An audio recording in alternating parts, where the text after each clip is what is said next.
cambiando el español y cómo será en unos 100 años? Bueno, los idiomas cambian constantemente y lo que hoy conocemos como normal a menudo comenzó como una jerga o una forma gramaticalmente incorrecta de hablar. Pero para saber cómo sonará el español o qué cambios habrá en el español aquí alrededor de unos 100 años, es importante tener en cuenta o prestar atención a los patrones y al vocabulario informal que se puede encontrar en el español de hoy en día en diferentes partes del mundo. Vamos a mencionar y vamos a hacer como 5 predicciones de lo que sería el español en unos 100 años. Número 1. El español sonará mucho más parecido al francés. ¿Cómo es esto? Bueno, la pronunciación del español se ha estado acercando a la del francés, sobre todo en lo que respecta al sonido de la letra S. En varios dialectos, el español, como el que se habla en Puerto Rico, la S suele no pronunciarse o es directamente eliminada cuando aparece al final de las palabras o cuando aparece delante de ciertas consonantes. Esto significa que es probable que escuches en vez de hasta, hasta, en vez de español, español. Para mí es un embuste. Acá también en Ecuador, en la zona costera, solemos tener esta variación lingüística. La S al final no se pronuncia, es decir, que se va eliminando de una u otra forma. Nosotros decimos, ¿hasta cuándo vas a hacer esto? No pronunciamos casi la letra S. Ahora estoy haciendo estos videos y me esfuerzo un poco porque la letra S aparezca en mis palabras al final. Pero probablemente en algún momento no ha de aparecer. Y es que es normal esta variación lingüística. Por lo tanto, esta sería la primera predicción. El español se acercaría más al francés en cuanto ha perdido la pronunciación de la letra S. No se trata de un español mal hablado o una pronunciación perezosa, digamos. Es un proceso lingüístico real. Es el mismo proceso que ocurrió siglos atrás con el francés.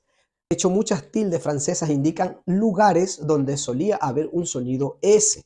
Por ejemplo, la palabra espinaca, con su equivalente en francés, épinard. Ahí donde hay una tilde, pudo haber antes una S, o la palabra escuela y su equivalente école en francés. Por eso, la desaparición de la S en español es algo que podríamos esperar. Es algo que podríamos esperar que desaparezca en algunos lugares. Predicción número 2. El pretérito compuesto estaría reemplazando al pretérito simple. El pretérito perfecto del verbo hablar, por ejemplo, es yo hablé. Sencillamente yo hablé. Esto es la norma, que se hable así, el perfecto simple.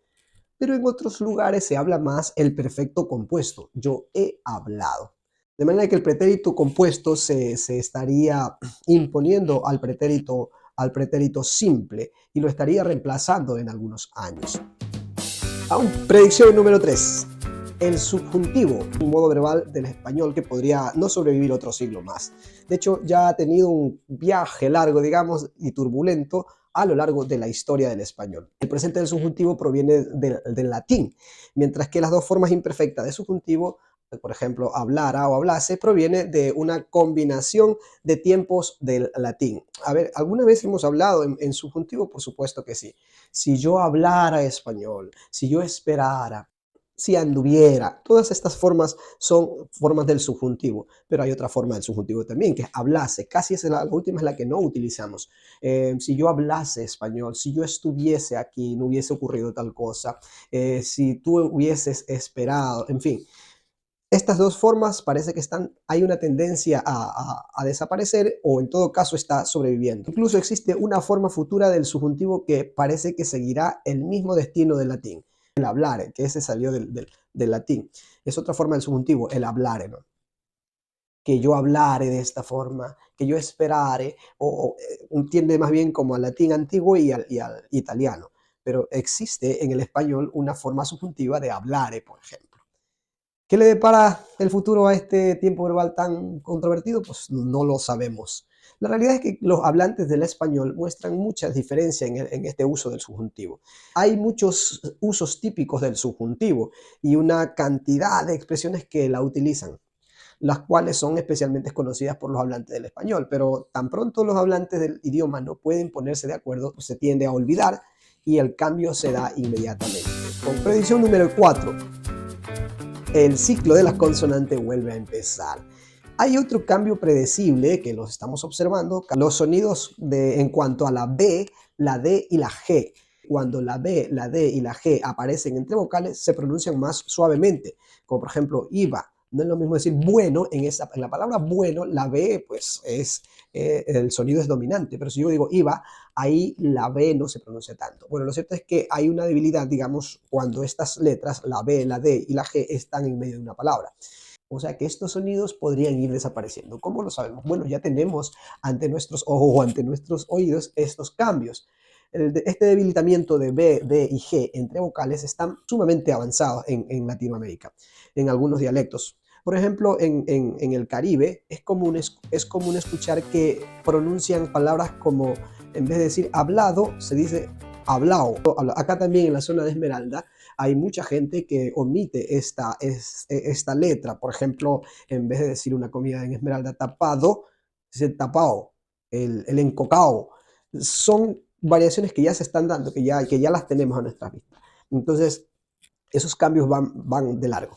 De hecho, esta no es la primera vez en la historia del español que estos sonidos se han debilitado o han desaparecido, porque ya ha ocurrido esto en años anteriores. Por ejemplo, las formas verbales imperfectas que terminaban en er e ir solían tener al final una B. Yo comía, de manera que ya desapareció eso. Tú bebías, pero ya desapareció. Yo comía, tú bebías. Yo comía es actualmente. Yo comía era anterior. Tú bebías, tú bebías. Ellos vivían, ellos vivían. De manera que han desaparecido estas letras ya que ya no las utilizamos. Es el caso de las consonantes que hoy tenemos. Predicción número 5, finalmente. La conjugación para el tiempo futuro podría tener los días contados. El español tiene dos formas de expresar las acciones futuras. Hay una que es una combinación de ir a más el verbo que se menciona. Por ejemplo, voy a cocinar, voy a cantar, voy a grabar, voy a estudiar. Pero también hay una terminación verbal que se añade al infinitivo. Cocinar, cocinaré. Cantar, cantaré. Entonces resulta que aquí va a haber un cambio porque al parecer se está imponiendo la forma de ir a. Si bien han existido tradicionalmente en ciertos contextos donde un tipo de futuro es más común que el otro, las diferencias cada vez están disminuyéndose.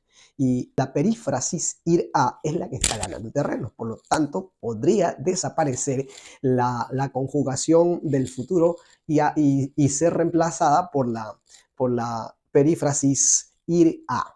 Voy a cantar, voy a bailar, voy a viajar. Y esta perífrasis expresa perfectamente el futuro. Bueno, estas han sido las predicciones que se pueden hacer de cómo sería el español en unos 100 años. Gracias por observar este vídeo. Te invito a suscribirte a mi canal y activar la campana para las notificaciones. Y gracias por ayudarme de esta manera a fomentar la cultura literaria y lingüística. Nos vemos en un próximo video. Bendiciones.